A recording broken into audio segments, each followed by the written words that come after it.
conversation. All right, ladies and gentlemen, this is another episode of Straight from the Block, only on 92.6 WKBP The Spot. I'm your host, Deplano, co-host. Holla at him on the way in. You already know what it is, man. It's your boy Questro, a.k.a. Crip Baylor. Stop playing with me, all right? You already know what it is, man. Mr. Martin, a.k.a. Aston Martin. We outside all the time, man. Let's get it. Yeah, Haitian Ferg in the building. Let's go.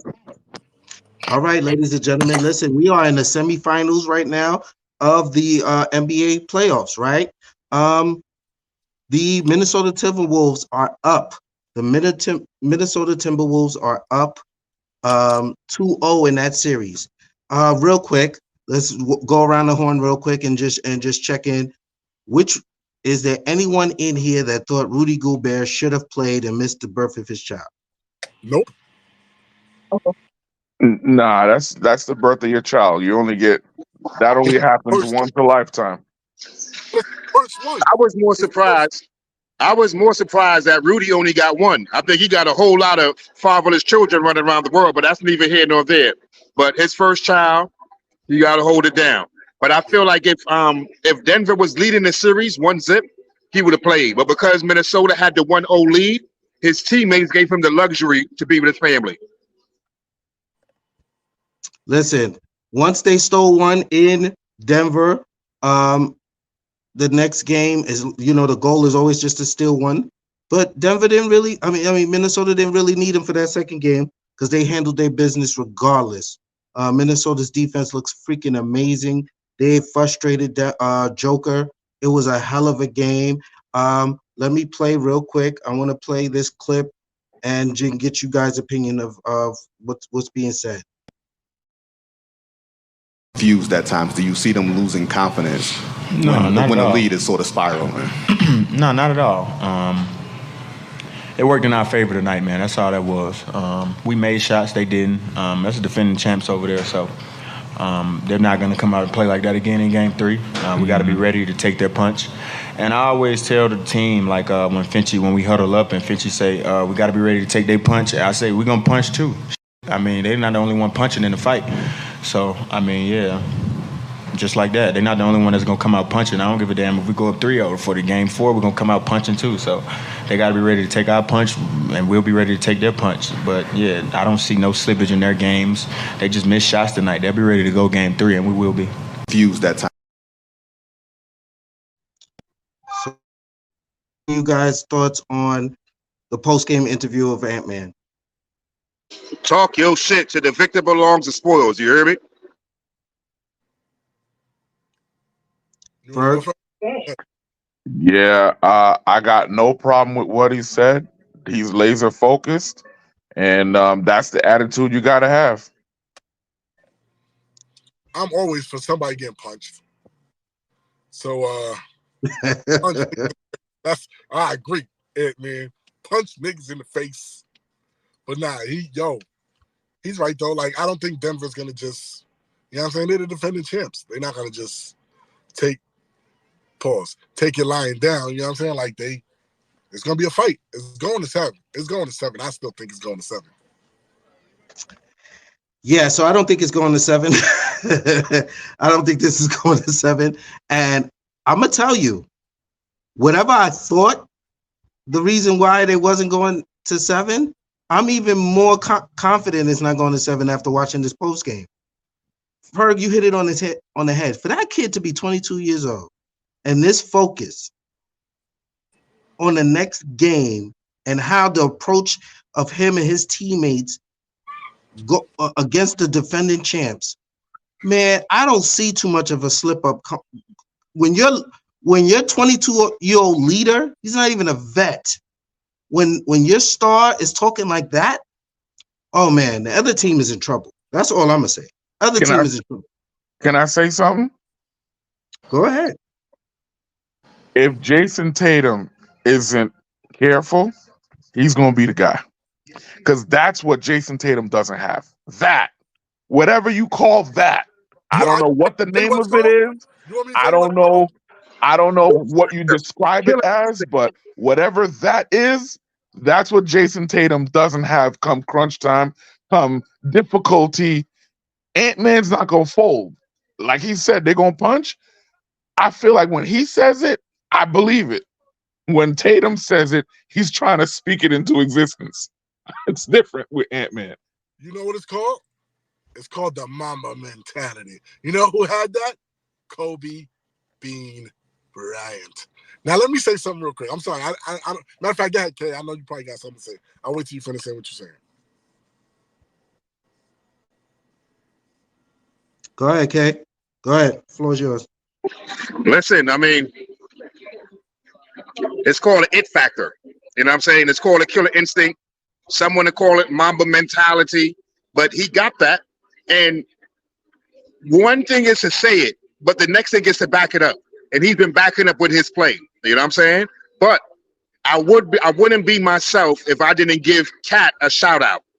Cat has absolutely been balling on offense, and he brings Minnesota's offense to a whole new level when he's playing as aggressively and as versatile as he is. When I say Cat took the same mentality that he was going against the Phoenix Suns with, Royce O'Neal and KD, how dare you? I will not allow you to guard me. I'm going to bounce the ball on the floor and go to the hole, and y'all can't stop me. You know what I'm saying? I've seen him with that same mentality versus Denver, and it's a problem because not only is it Denver, it's not only Phoenix, there is not a power forward in this league that can stop Cat in the paint when he's determined to drive to the hole and not to stand outside and shoot the yammy all day. Going to the hole, he's a problem. There's no four on the east or west that can guard him. And when he's playing that aggressively, he sets the tone. Nas Reed comes in and turns him up even more. Like, yo, listen, me and you, we got the same kind of game. We got the scat, but we could go to the hole too. Stop letting these niggas off the hook, my boy. Let's go to the hole on them. And if he's going to continue with that mentality, I don't see many people stopping Minnesota. Straight up. I like to add to that. Like, I remember when I used to. That was always my only problem with Cat. I thought Cat was better than Joel Embiid. I just didn't like the fact that this nigga thought he was Reggie Miller. Remember, Cat's really a center. So when they made the trade for Gobert and people was like, I'm like, nah, this is gonna work because Cat is gonna go down to the power forward and smoke niggas. My only problem was this nigga really thought he was Reggie Miller. Bro, niggas can't, oh shit, holy moly donut shop. Niggas can't guard Cat, bro. And Ant-Man put this mentality, like, this shit in him, like, niggas can't guard you, and now he's doing what he's supposed to do. That team, size-wise, basketball, I always say, is a height sport. Like, nigga, they match up well against Denver, and this is why Denver's having the problem they have it. And also, this nigga, Ant-Man, is the best nigga in the NBA. I said it. Best nigga in the NBA. And whoever wins this series is winning the championship. Period. Listen, I agree. I think we've talked offline. I think what Minnesota is showing me is it's hard to pick against them. They are going against the defending champs, so let's see what Denver has up their sleeve. They cannot do it without Jamal Murray. He's been subpar since the Lakers series. He's come up clutch in that Lakers series, but he was subpar. His shooting was off. He has not been the Jamal Murray that we know, especially in the playoffs, and they're going to need him dramatically. Aaron Gordon stepped up. AG stepped up in the first half of that game, but he was nowhere to be found in the second half. But that game wouldn't even have been close if it wasn't for Aaron Gordon. So shout out to the Minnesota Timberwolves, what they're doing. Cat, Ant-Man, the entire squad. Let's see what happens. Wait.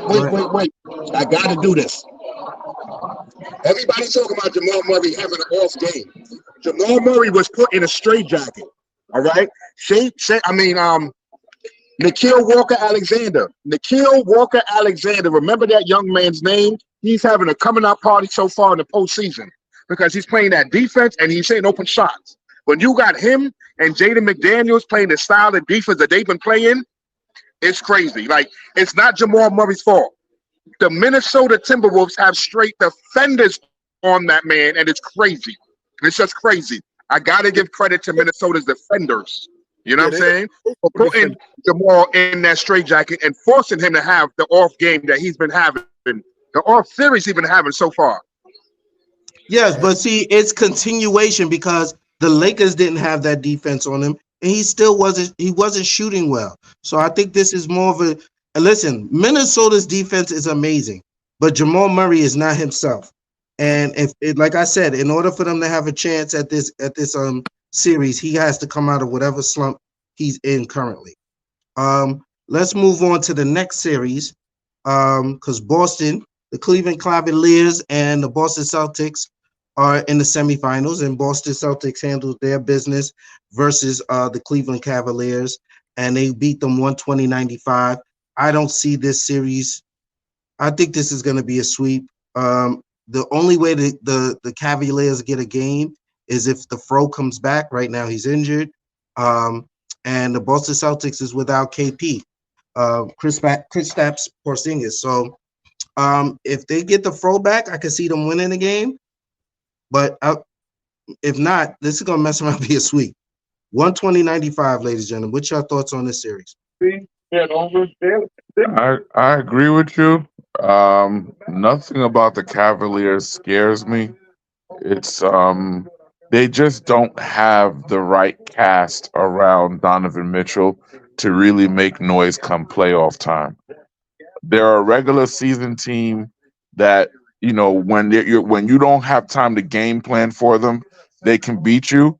But come playoff time, Cleveland has shown on numerous occasions, you know, they may not necessarily be able to match up with you when it comes to, you know, toughness.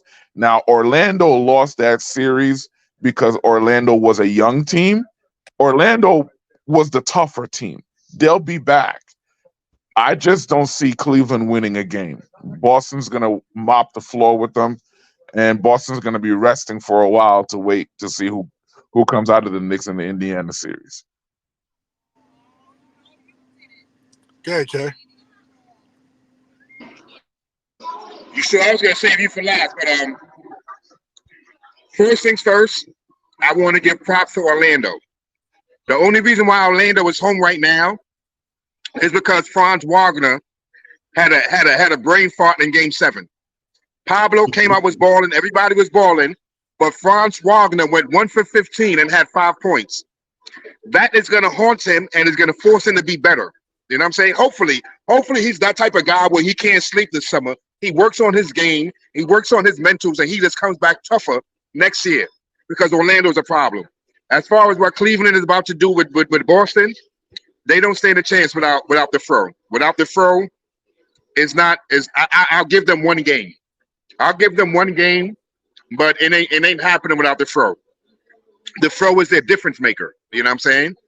Hopefully he's back for the other 5 games. He was close to playing the last 2 games in Orlando. He was close tonight. So hopefully that means that he'll be ready for games 2 through 5. I don't see the series going more than 5 then. All right. Go ahead, Quest. Yeah, I feel the same. If the Fro don't come back, they can't win. They need him. Like they can't win without him. And no matter how good Spider is in the playoffs, which he always shows up in the playoffs, he can't do it without him. I give them, you know what, I might give them the benefit of the doubt, and they might get, if he comes back, they'll get 2 wins. If he don't, they might pull off 1. Gentleman sweep. You see the difference for me between Orlando and Boston is simple. His name is Drew Holiday. Drew Holiday is going to put some defense on Donovan Mitchell because they about the same height. And you ain't if you're Drew Holiday's height, you're not tougher than him, you're not stronger than him, and you ain't posting that nigga nowhere. You know what I'm saying? So the fact that Drew Holiday can play one-on-one defense with Donovan Mitchell is not a good look. I actually, to the contrary, Donovan Mitchell had 33 points tonight, 6 rebounds, 5 assists, right? So he did regular Donovan Mitchell type stuff. Donovan's Donovan. I think the key to this is Garland. It's Garland and Mobley. And the fact that Garland barely had 14 points, you shut him down. You can give Mitchell his points. But if nobody else is scoring, this series is over. And the Fro is the only other person on that team, to me, that can impact his will on the Boston Celtics with his size around the rim, and that's it. With the rebounding and the putbacks, etc., and so forth. D, you made a great point. Agree. Boston's strategy is to allow Donovan Mitchell to score, but not to facilitate. And if he's not facilitating, guys like you mentioned, Garland, he's going to be useless. When Cleveland is standing around watching Donovan Mitchell, they're easy to defend. They'll let you do that so long as you don't let the other ones go off. And if you're getting nothing from Garland, you're getting nothing from Karis LeVert, guys like that, it was already going to be an uphill battle. But when they make Donovan Mitchell one-dimensional, it's easier for them. They can the Celtics are literally resting on defense. Isn't that crazy? They're resting on defense so they can shoot threes because they still got off 44 3-point attempts tonight. Crazy. But listen, what it is too, though, right? When the throw plays, that's going to allow Mobley to go at Tatum. You know what I'm saying? But when you got the throw, when you don't have the throw, now Mobley has to play Horford. And no matter how old Horford is, he's still Al Horford. He got every trick in the book. But when you put Mobley on a Tatum, it's different because now he could go at Tatum aggressively, and you know what I'm saying, and guard him for the most part because he's 6'10", 6'11". I would like to see that matchup more, but until the throw comes back, you can't see Mobley do what he needs to do, and they need Mobley because, like y'all said, like I agree with y'all 1,000%. Garland, Strus, Mobley, these guys got to score. It can't be just the Donovan Mitchell show. A fact. So let's move on to another team in the semis right now that won a close one. Some controversial calls surrounding this series in this game. 121-117. The Knicks beat the Indiana Pacers. What's your guys' thoughts on this series? I'm gonna go first since there's a lot of Knicks fans in here. Well, not a lot, just half of the people in here is Knicks fans. The Knicks are scary. The Knicks are scary. But I'm not gonna count out that Indiana team. I got it going 7 because the Knicks could have just lost that last one. Like they almost lost that one. They could have lost. They could have a couple of questionable calls at the end, but the Knicks didn't just win that game. Like, you know what I'm saying? They by the skin of their teeth, like, got off with a W. You know what I'm saying? Like like I said, I got the Knicks winning it, but it's going 7 if you ask me. Them Indiana Pacers niggas ain't going nowhere, bro. Like it's not gonna be an easy feat. I hope the Knicks ain't like underestimating them, or you know what I'm saying. Y'all know more Knicks culture than me, so I don't know, but Indiana ain't going away quietly. I know that for a fact. You know what I'm saying? Especially with Halliburton at the point. Like Halliburton, the truth, bro. Halliburton give me that old school point guard vibe with a new school point guard vibe. Like he a hybrid. Like, you know what I'm saying? Like Halliburton is the truth with that funny ass jump shot. That nigga's the truth. Them niggas, they got a decent squad in Indiana. They're not going away quietly. But I got the Knicks pulling out the series in 7. Floor's yours, Kay. Floor's yours, Kay. I don't know why you got to go in 7. One thing I'll give the Pacers, I damn near to me, Rick Carlisle calls the Pacers that game, and you don't say that about veteran coaches much. But if you watch that game, the Pacer that gave the Knicks the most problems in game 1 was T.J. McDonald. There's not a dude who could stay in front of T.J. McDonald. He was hitting them with that baby crossover, and he was just too fast. Like McBride, Deuce is that defender. He had Deuce in his dust so many times with the basic irky jerky, I'm just to the hole before you think I'm going to the hole. If they would have played T.J. McDonald in the crunch time, I feel like the Pacers would have won that game because there's nobody on the Knicks that showed me they can stop him. But in the fourth quarter, they try to put Nember in and Neesmith for defensive purposes, but ain't nobody on the Pacers stopping big body Brunson. I'm gonna say that for y'all one more again. There's not a person and no personnel. They don't have the personnel to guard big body Brunson. He's gonna average 40 on them every night because no one on their team could guard him. It's not even close. The nigga was bodying Nick Smith. Like, are you the best answer for me? I'm gonna show y'all the night. You know what I'm saying? I see New York in 6. Maybe. This is New York because unfortunately they just lost Mitchell Robinson. They're gonna have to play more Precious Achua. Isaiah Jackson bust the Knicks' ass last game, but I feel like that's because Mitch was on the floor. Precious is gonna match his energy and run with him and bust his ass. Now that I know you're the guy, we can't have you doing you. Precious ain't gonna have Isaiah Jackson outplaying him. That's just my personal opinion, straight up. It ain't gonna happen no more. It happened in one game because Precious was unsure of his minutes, and Isaiah Jackson took advantage of all his minutes. But now that Mitch is gone, Precious, the Knicks need you to do what you do.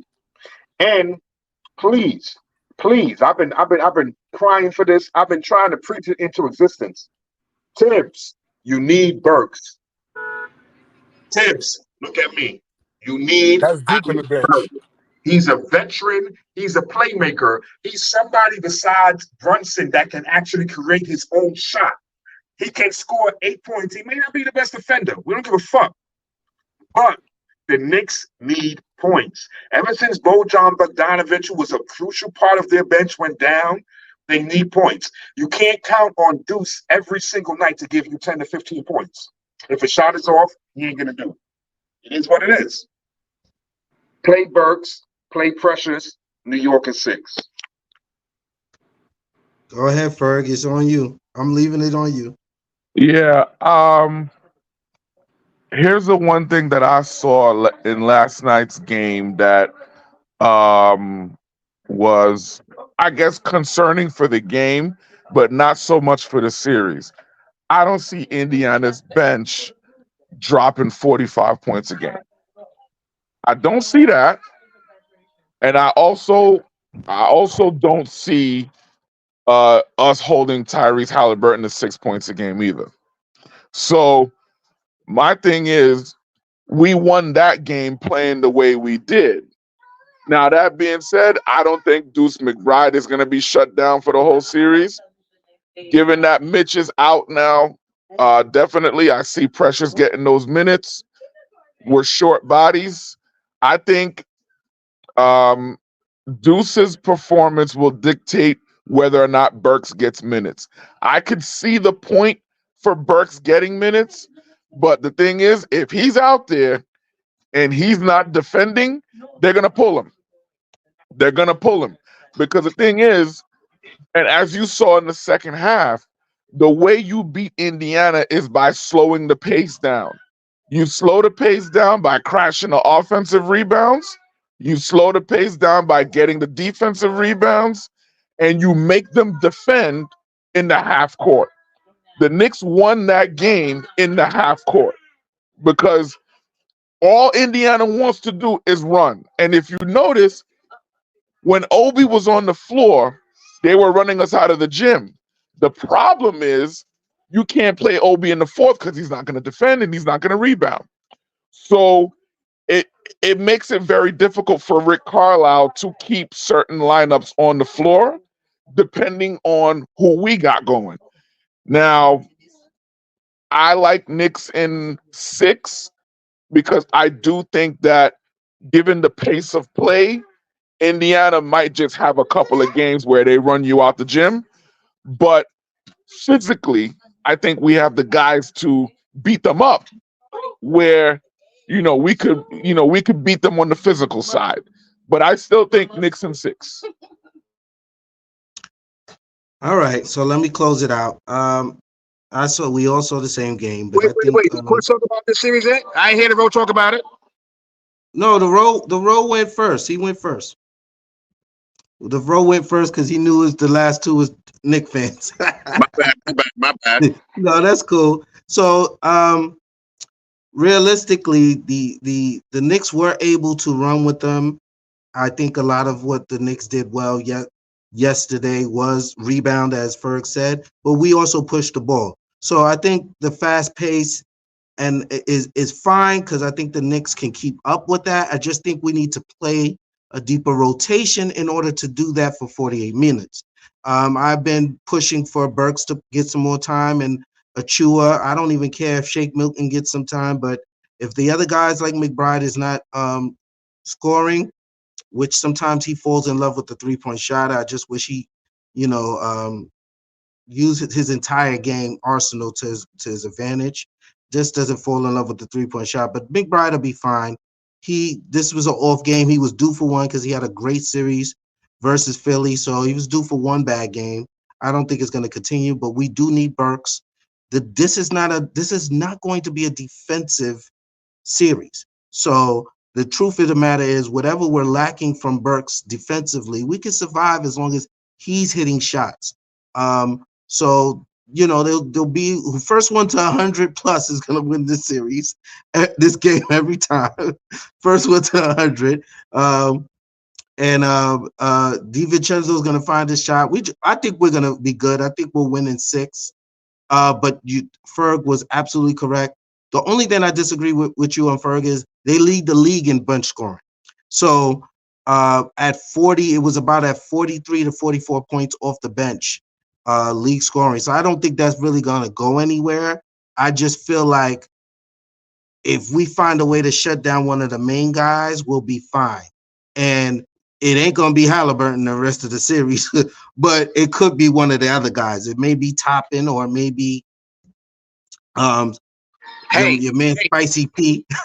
Your man Spicy P. So thank you for mentioning his name. You only had like 15 points. All right. Exactly. Yeah. But again, I got to continue that. Yeah, but he's sometimey. He's been sometimey in this playoffs. Siakam's been sometimey in these playoffs right now. So if we could somehow keep him contained around that 15-20 mark, we can work with that. But Halliburton's due for a better game as well. Who can I give a shout out? I want to give a shout out to the defenders who reminded the NBA that motherfuckers play defense. We've been talking basketball this whole season, and we've been saying that there's not a lot of pure defenders that get credit anymore. But if you look at the playoff teams who've been busting ass right now, they got straight defenders in their starting lineups. You know what I'm saying?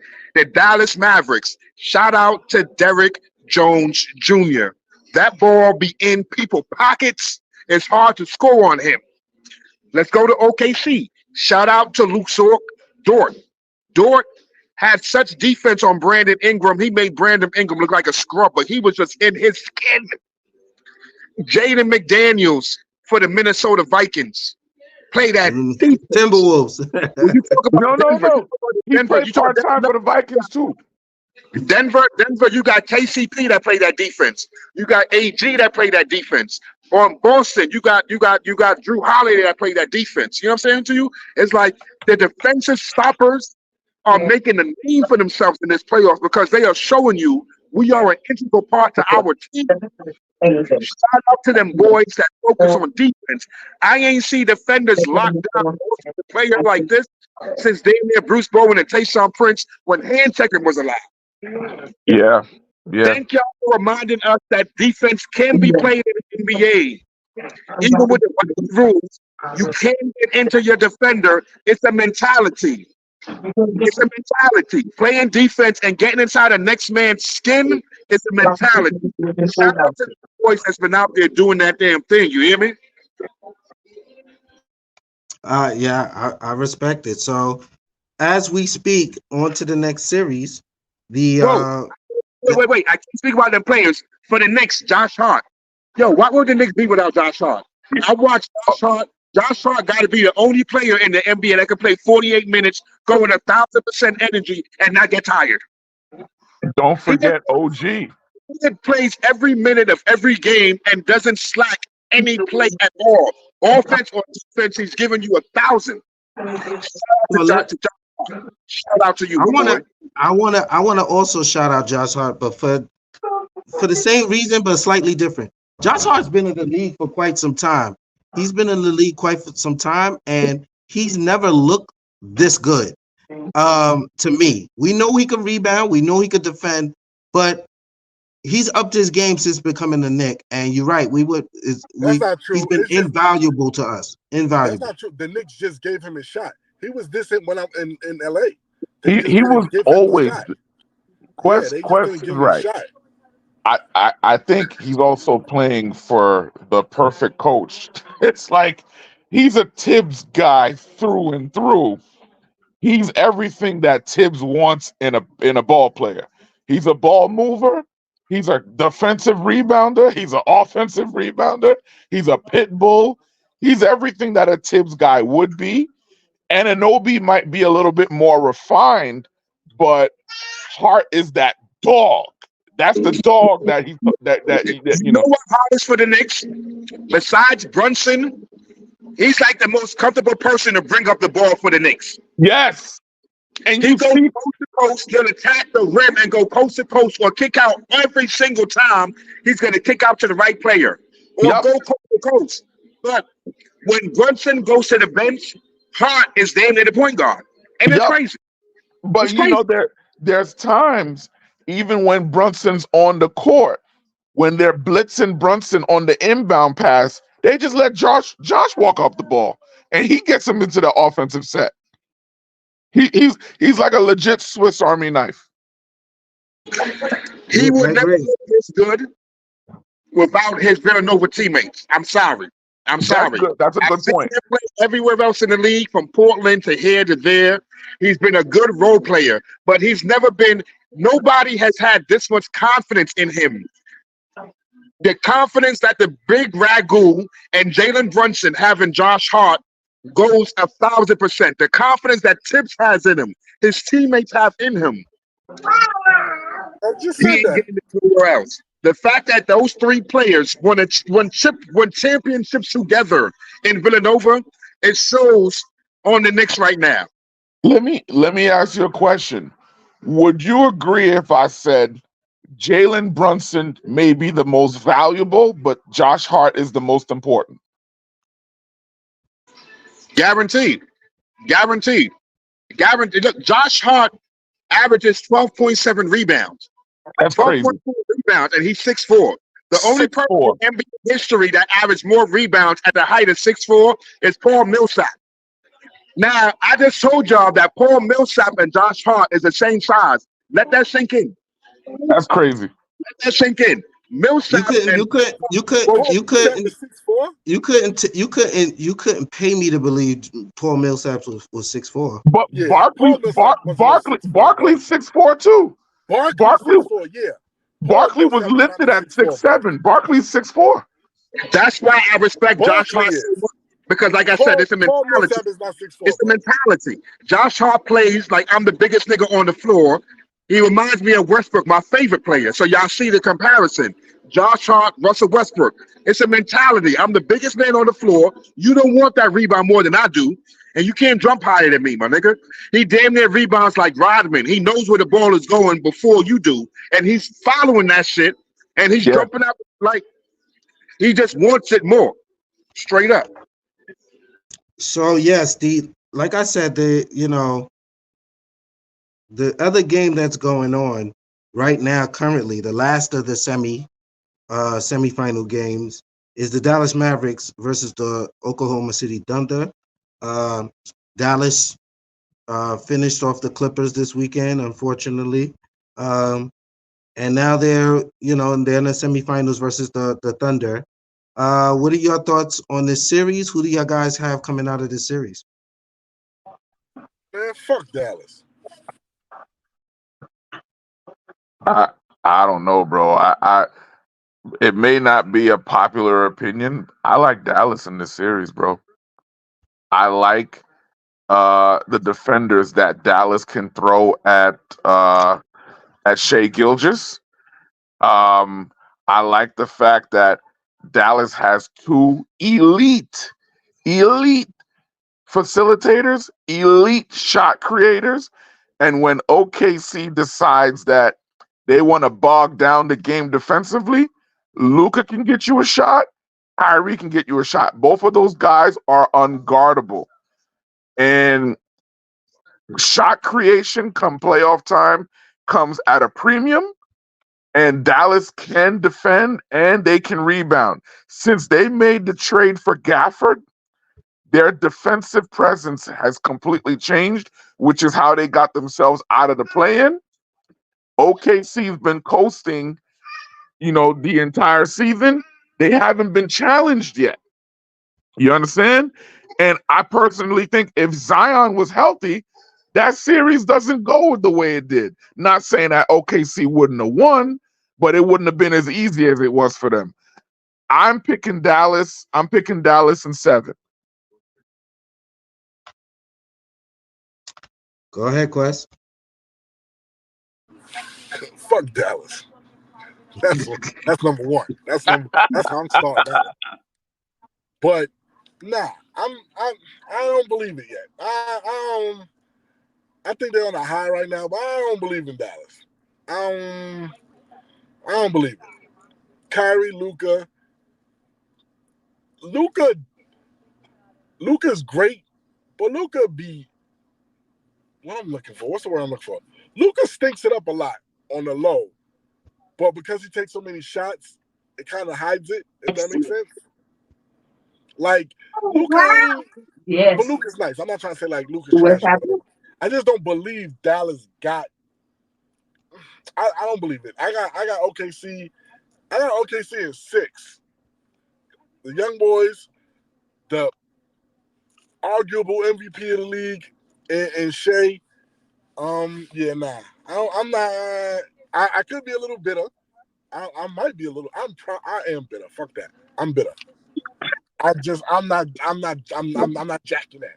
I'm not jacking the Mavs. Hey, Okay, you're Mavs K. So yeah, that's my thoughts on it. I got OKC. Thank you, my belief is that OKC is going to surprise the people who haven't been watching OKC all season. They're going to surprise y'all with how well they defend on the perimeter. What they lack in size in the paint, because Chet he's skinny, but Chet blocks shots. But people don't realize what a defender Shea Gilchrist-Alexander is. Shea is up for the MVP vote because he's a two-way player. He averages damn near 2 steals per game. And he has that Ant-Man, that it factor where you're the number one nigga, I want you in the clutch. I expect to see Shea Gilchrist-Alexander and Kyrie Irving going at it in the clutch time. Big time. And I can't wait. Oh boy, I cannot wait. Because I think Shea has it over Kyrie, because Shea is going to play that defense on Kyrie that Kyrie just physically can't play on Shea. And then Luke Dort is going to play defense on Luka to make it difficult for him. To me, OKC has scoring off their bench. They got scorers off their bench as far as the Wiggins kid, the Cade Wallace kid. They run 9 players to 10 players off their bench. They don't give a fuck about the playoffs or not. They play 9 deep. Their rotation is 9 deep. And those players that come in for OKC, they defend and they knock down shots. We're going to know the OKC bench, just like how we're getting to know Minnesota's bench right now, and we're finding out what a great defensive team Minnesota has been, because Minnesota's been doing this shit all season. But we don't get to realize it until the playoffs. I feel the same way about OKC. OKC has been a top 5 defensive team all season, but you really going to pay attention to it and really give them props when they do it to Dallas. Dallas may have the defensive perimeters in the paint, but with Shea, with Luke, and with Jalen Williams, OKC plays that perimeter so tight. Their defense on Dallas' main scorers is going to be the difference, and their bench outscoring Dallas' bench. OKC in 6. All right, ladies and gentlemen. So listen, everybody knows I made the case for OKC in the Western Conference Finals. Unfortunately, I am now wavering. I am in the middle. I am in the middle. And let me tell you why I'm in the middle, why I can't decide who's going to win this series. But because I am who I am, I'm still going to make a pick. And my pick is going to be the Dallas Mavericks. And I'm going to tell you why I think it's going to be the Dallas Mavericks. It's because somebody has shown me something different, and they provide something different that OKC does not have. That is veteran leadership. So this is Kyrie motherfucking Irving. When you think of that series, right? When you think of that series, there's only one person from one of those teams that has a championship. That's Kyrie Irving. And Kyrie has shown me something in these playoffs. The motherfucker's been playing goddamn defense, right? So the fact that he stepped up to a challenge on another level and he's kind of leading that team has something, this pit in my stomach, that Dallas Mavericks about to do something that we didn't expect them to do. And that those key trades that they made towards the end of the season are going to pay heavy dividends. What I also didn't see in this past series was Tim Hardaway Jr. playing. Tim Hardaway Jr. was not part of the rotation. And it was because he was injured. I did not know he was injured. I thought he was just relegated to the bench. He is now available for this series. So now when you think of the bench scoring, when you think of guys like, if he can come back, Keebler, because I don't know if he's coming back in this series because he did get injured. So you got Max Keebler. You got guys like Tim Hardaway Jr. You got Green. I think his name is Josh Green off the bench, right? They have players, right? They have players. But once again, I think the key to this is going to be the veteran leadership of somebody like Kyrie Irving. So I'm going to pick the Dallas Mavericks. I'm going to pick the Dallas Mavericks in this series. I did originally pick OKC Thunder to go to the Western Conference Finals, but something tells me that the Dallas Mavericks is going to pull off an upset, and I will pick Dallas in 7.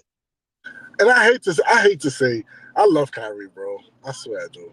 And I hate that I have to say it because I love Kyrie. I want to see Kyrie win, just not against us. Well, they already won against us. I'm just mad and I'm bitter. So, no, if I can't get it, you can't get it either, nigga. Fuck. You know what else, too? I think Dallas has a coaching advantage. Jason Kidd's been coaching his ass off this season. And, this is where a new coach for, OKC's coaches is new to this. He may not be new to coaching, but he's new to this type of pressure and expectation. And playoffs are a different animal.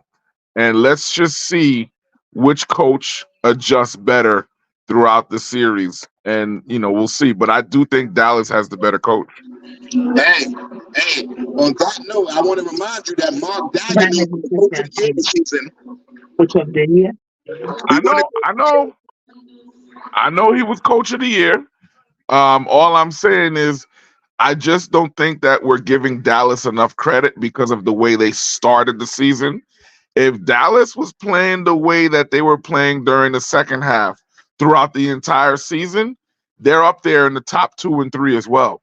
So that's the only reason why I'm not so, that's why I'm so high on them, is because of what I've seen them do in the second half. I got you. I mean, I got you. We cannot put a meter on the difference that P.J. Washington and Daniel Gafford has made in the Mavericks starting lineup. When you throw them in there with Derrick Jones Jr., who you know what I'm saying? Like they're 2 defenders, but then you got Derrick Jones Jr., who's an ultimate defender, on the ball defender, perimeter defender. You know what I'm saying? You'll deal with ultimate. So they just fit. But like I said, OKC has been doing what they've been doing since day one. Chet Holmgren fit in their starting lineup like a glove. He's averaging over 2 blocks per game. He was runner-up in rookie of the year, and he's top 5 in defensive player of the year too. So Chet Holmgren having an impact on this series, having more of an impact on this series than Daniel Gafford is why I think OKC is going to win in 6 as well. Like, I ain't said that before, but Chet Holmgren outplaying Daniel Gafford is a key factor in this series to me, personally. Okay, so we'll see how that series, these semifinals ends up. I want to play a clip real quick. We'll play a quick clip real quick, and then we'll talk about it. Debate. I refuse to get into the GOAT debate. I don't care. They didn't play against each other. What makes him great is the fact that he's done it now for 21 years at the highest level. Yeah, LeBron's never averaged 35 in a year. Guess what? He's averaged 25 or more for 20 straight years. We're nitpicking. A lot of times we're comparing eras. Like, I'll say this with Michael Jordan, and I don't mean this to be controversial. Michael Jordan, during his heyday, 6 teams were added to the NBA. There were 90 players added to the NBA. Does that not water down? I'm not talking playoffs, by the way. No chance we're talking playoffs. You're not telling me that the league, for a little bit. Yeah, so I mean that clip. I'm sorry, ladies and gentlemen, I didn't get the full clip as I should have. But he's basically saying the league was watered down at around the time Michael Jordan was dominating the league, and he spoke of expansion teams. So just so for clarity, from 1988 to 1995, there were 6 expansion teams, which include the Charlotte Hornets, the Pelicans, which, I mean, you can count that as 1 or 2, however you look at that, right? Miami Heat, the Minnesota Timberwolves, Toronto Raptors, the Memphis Grizzlies, and the Orlando Magic. So that's 1, 2, 3, 4, 5. Yeah, that's 6. So the Heat, the Hornets, and the Pelicans will act as one team. What are you guys' thoughts on what JJ Redick had to say? And Memphis was Vancouver back there. Let me go first. JJ Redick's on that booger sugar. That's the only way I can tell you. He's on the yayo splash. Because that was about the dumbest shit I'd ever heard. First of all, there wasn't no new niggas. It's not like niggas went to the local LA Fitness and was like, yo, you trying to play? Like, it's not like they grabbed niggas. It was NBA niggas that were already in the NBA. So for an expansion draft, every team keeps, I think they pick 8 or 9 of their players they keep that they keep, and then the rest of the 4, because at that time it wasn't 15-man roster, it was a 12-man roster, I think. And they would put 4 in the draft, every team. Now, that's where the draft came from, right? So it's every team keeps their 8 or 9, and then they put, I think, 4 niggas in the draft. If they don't get picked in the draft, they go back to their team. So it's NBA niggas. It wasn't random niggas from the streets that they was drafting and asking if they want to play in the NBA. No, it was NBA niggas. Like, I hate when people try to make, and this is the main thing with Bronny's, bro. They try to make niggas whack to make him good. He's good, boy. Like, he's good. You don't need to, just because somebody good don't make everybody else whack. And they do that shit all the fucking time. And that's my main problem with them.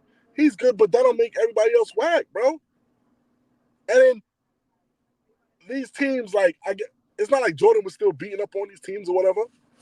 It's not like niggas was just, because them niggas don't see him in the playoffs. He don't get to see these niggas in the playoffs.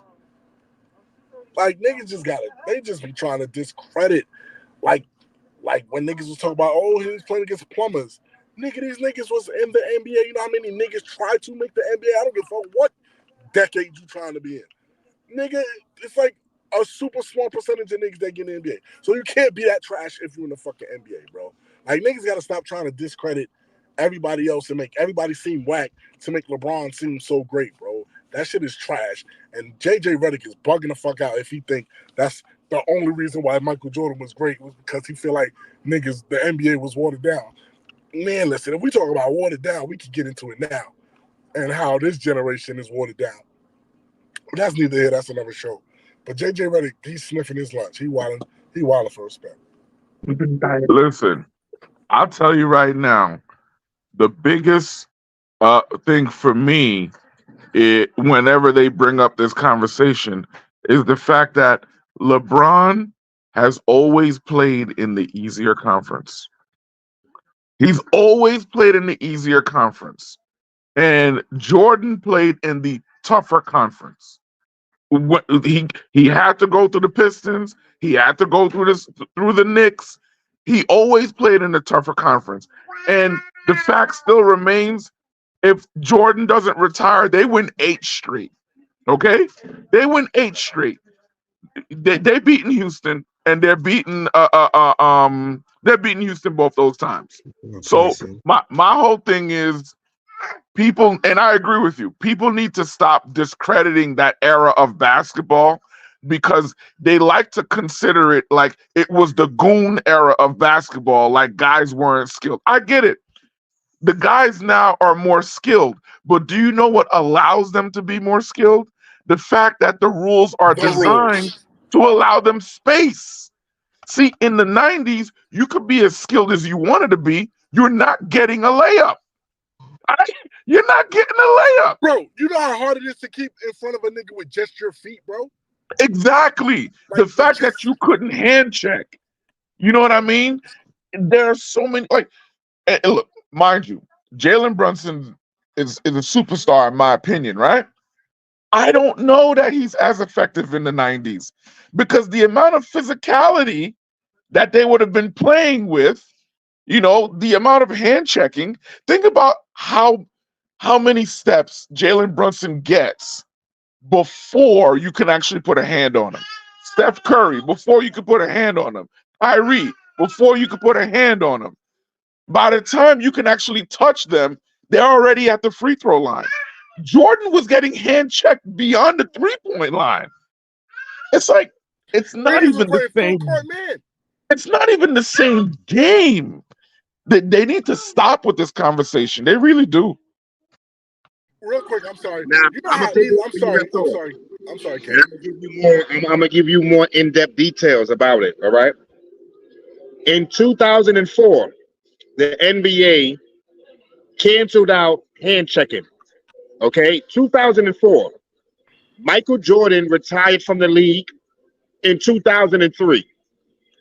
The 2003 NBA Finals, let me remind y'all, was the Detroit Pistons with Tayshaun Prince, Richard Hamilton, Ben Wallace versus the out of shape, as people will call him, Shaq and Kobe. Tayshaun Prince, Richard Hamilton, Chauncey Billups, they had Kobe in a straitjacket because they was hand checking that motherfucker. Mark Cuban went to the league and said, hey, we don't want finals where the winning team is averaging 85 points per game. Facts. We want an NBA finals that's scoring in the hundreds. Mm-hmm. Okay? We want more fans. And in 2004, because of the advice of Mark Cuban and the example of the Detroit Pistons locking up the LA Lakers in the finals, the NBA canceled hand checking and made the game more open for the ball handlers and for the perimeter players. What JJ Redick is talking about makes no fucking sense, because the Orlando Magic drafted Ronnie Cycli as #1 overall pick. When the very first pick of the Orlando Magic was Ronnie Cycli. He was an all-star. He was a hell of a player, and the Magic was relevant within 10 years of their existence in the NBA. The Vancouver Grizzlies, their first picks was Marcus Camby and Damon Stoudemire. Mighty Mouse. That's the Raptors. Mighty Mouse and Marcus Camby had the Vancouver Grizzlies balling. You had Big Country Reeves. Big Country Reeves had Vancouver Grizzlies and Mike Bibby. They was balling. They made the playoffs within like 2 years of being in the league. It's like all these expansion teams that people cover, they weren't bums for a very long time. They made the playoffs and was relevant within 5 years of existence. We talk about the Charlotte Bobcats. They had Alonzo Mourning, Grandma Delcy Bowles. Like they had it. Like MJ had to go through them. The Miami Heat with Alonzo Mourning, Tim Hardaway, and Leonard Richard. Like Miami had players, like expansion or not, they had the right people in place to make these organizations relevant very fast. You know what I'm saying? Like they wasn't challenging the Bulls for championships. So for JJ Redick to bring it up like, oh, this is why Michael Jordan was winning 6 chips without losing. The expansion teams was irrelevant when it came to the playoffs. But they were relevant when it came to the regular season because they was winning games and they were making the playoffs. So fuck what the fuck he was talking about. Well, I think as per usual, you know, some people be talking out their ass. The bottom line is it was a different time, a different era. It goes to show you that if we're just talking about the GOAT conversation, with less rules and being more skilled, LeBron should have averaged over 30 and led the league in scoring a couple of times. He didn't. It is what it is. He's just not that type of player. But it doesn't discredit his greatness. And I don't understand why people are trying to be done with the 90s. If you haven't lived through it, if you didn't watch it, you can't appreciate it. And it's the only reason why we are of a certain age group are able to have the conversation in regards to now and back then, because we knew how difficult we played with a hand checking rule. Like we can't even go to the courts now and play without everybody that you play against feel like they're being fouled. And of course, growing up in a certain age, dude, you ain't even been close to being fouled. Just because I tried to put my hand on your hip or try to armbar check you or whatever. It's just the forearm, yeah. Shiver was a lethal move in the NBA. Forearm shiver, my nigga. Fuck out of here. I got my hand and I got my forearm. You ain't going nowhere, bro. You know how I said, it's weird basketball for this generation to be so talented. They don't want no contact in order for them to display their talent. And that shit is sad, it's corny. I don't like it personally. But guess what? You want to know something? You want to know where it rears its ugly head every time? When they play international and they let them play. When they play international and the international guys are physical, all right? And the NBA players are looking at the FIBA refs for fouls, that's where it rears its ugly head. Yes, I understand. You wanted to make the game more commercial. You wanted to bring in more casual fans. You wanted more seats filled. You wanted higher scores. But what you did was you diluted your product in the process. Instead of training your players to be better and more well-rounded, you have a league of specialists that don't want to be defended, and you have a diluted product. This is why you can't just slap the best NBA players together and send them over to get a gold medal. You can't do that. That's why the last team to do it with Kobe, I'll never forget. If you watch the documentary, the first thing Kobe did in that gold medal game, Al Gasol set a screen. Al Gasol's playing for Spain. Al Gasol set a screen. Kobe ran right through him to set the tone and let him know it's going to be physical. These guys now, it ain't that. It ain't that. It's unfortunate. Ferg, we can't get canceled. They pussy. They soft. Yeah, they pussy. I agree. Say it. Say it with me. Hey, listen. My mom's right next to me. That's why I can't say it. Hey, Ferg. Tell her I said hello. Mom, the guys say hello. She agrees with you, by the way. When USA team was real bad, the king, niggas was bringing home bronze. Word. Niggas was bringing home bronzes. You know what bronze is for? Doorknobs. That's what bronze is for. Doorknobs. Niggas was bringing back America doorknobs. Kobe would never bring back a doorknob. Well, we got one last thing I want to touch on before we leave for this evening. No Diddy. I came across this and I just want to know what you guys think real quick. Is it absolutely the end of an era? So LeBron James, all these guys either missed the playoffs or was bounced from the first round. Is it time for the new blood in the league? Nigga, they took that shit. Yes, you can say that. They took that shit. These new young niggas is here, bro. They came quick. Pause. They nigga. Yo, Anthony Edwards the best nigga in the league. I don't give a fuck what nobody say. Then you got Shea. Like these, it's the young boys league right now, and I ain't even mad at it. I'm not mad at all. The league is in good hands with these. We getting old, fellas. We getting old. Shea, Chet, Ant-Man. Who was the Luka, Jalen, Halliburton. Halliburton. Tatum. He's in good hands, man. This is one of the best playoffs. It ain't even at the end yet. It's like one of the best playoffs in a very long time. Let me make a point. Let me make a point, and this is a point I've been trying to hammer home ever since the CBA was changed.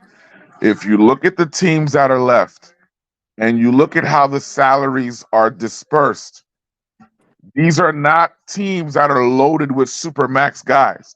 The teams that had a whole bunch of supermax contracts, they're gone. The reason why is because you cannot just slap players together and build these super teams with no bench no more. That's long gone. And what happens is now when guys are now forced to play and they can no longer sit out games, these all NBA contracts. So think about it. I don't know if y'all seen it. Paul George refused multiple under the max offers from the Clippers because they not trying to pay Paul George no $50 million a year. So what happens is Golden State gave Steph Curry a $250 million contract extension. And then they chose to pay Draymond. They let Jordan Poole go. Klay Thompson can't stay. The days of you building these super teams with mega contracts is over and done with. OKC, organic growth. The Knicks did it from the ground up with team-friendly deals. All right, Indiana, team-friendly contracts. They traded for Halliburton. You understand? Dallas, same thing.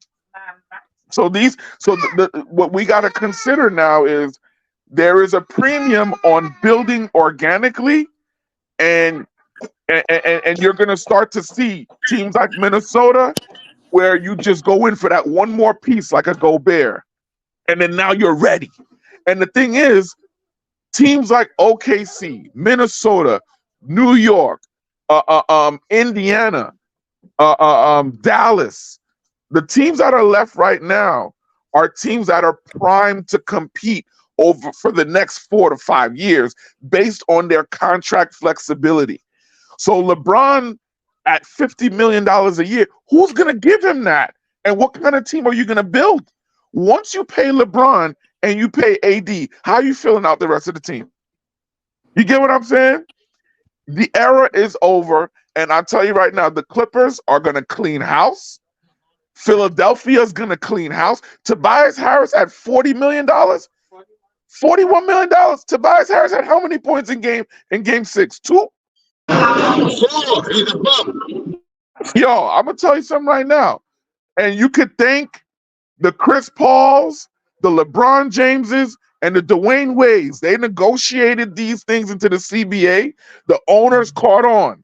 They realized we not about to keep paying these dudes $50 million into their late 30s, and then we can't win in the playoffs. Y'all don't even want to play all the season. Y'all sitting mad games, and then come playoff time, y'all still not ready to play anyway. It's over. It's over. Listen, I'm gonna leave off with this on this last note. We got a week left before the WNBA season starts. I think a week and a half. So shout out to the ladies.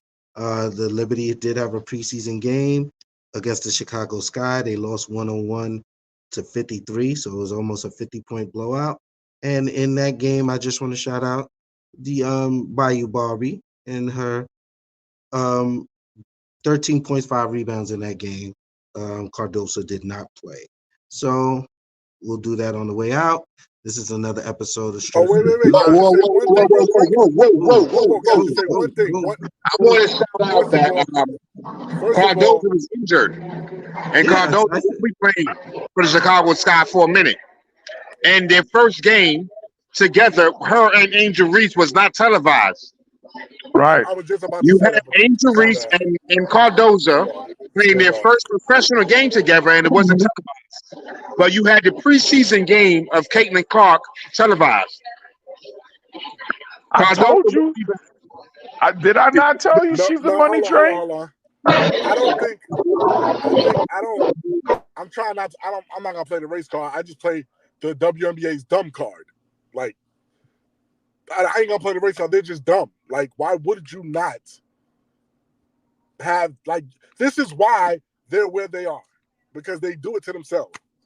Like, it's you did it to yourself. Like, why would you not have the 3 most popular players to come out of college? Why would you not have them all on TV? That's fucking dumb. Like, the NBA, the WNBA does it. That's why I brought it up, my homie. That's why I brought it up, because if you only Caitlin Clark is going to drop the lead. No, you're going to need the Cardoso. You're going to need the Angel Reese to bring the WNBA to where it needs to go. And look, it's not only going to be Caitlin Clark. It's going to be these other young ladies as well. They need to step it up. You're absolutely right, and that's why I brought it up. Chicago Sky games need to be on TV, straight up. We want to see 4 to 6 weeks. We want to see Cardoso will be out 4 to 6 weeks. Caitlin Clark. Fuck out of here. And you know what? I said this too. They have a nice group of young talent coming in, and you don't want to waste this opportunity to really bring the lead to new heights. Now look, when it was Magic and Bird, the NBA gave you Magic and Bird every damn Sunday, and then they gave it to you again in the finals. They made sure. You get what I'm saying? Then when it was Jordan, even though Jordan was leaps and bounds ahead of everyone else, they gave you the best villains against Michael. He had to beat this guy. He had to beat that guy. You watch Michael Jordan on TV. It was the Cleveland Cavaliers, Charlotte Hornets. It doesn't matter. Every Sunday, as a Bull fan, I could come home and watch the Chicago Bulls that Michael Jordan played. Right. National televised television. Exactly. If the WNBA is smart, it can't just be Caitlin. You got to put all them out there. You got to build the storylines from day one so that you can get people into the regular season. But, we watch because we like it. But if you want to get the other people watching, you got to bring everyone in. If you want the college basketball numbers, follow what they did. All right. Well, I wasn't going to touch on it because I wanted to spend more time on the WNBA and what has been going on. But, I couldn't stop my co-host. He was very excited to make sure everyone knew what was going on with the WNBA and how they mishandled this situation. And it started very early from Angel Reese press conference, if you want to really get into it, and how that was addressed. But that's a whole separate conversation. We'll get into that at another time. We'll wrap up this episode. Like I said, this is another episode of Straight from the Block, only on 92.6 WKBBP, The Spot. I am your host, Deplano. Co-host, holla at him. You already roll with this. It's your boy Questro, a.k.a. Chris Bayless. Stop playing with me, you heard? It's your boy, Asian Ferg. The burgers are coming out this year. Make sure you book your weekend or else you're not getting booked. Get ready. Hey, you already know, B, it's Aston Martin, a.k.a. Mr. Martin. We in the city. We always outside, man. Playoff basketball is litty. We out here. You hear me? Clowner, what's up? Yo.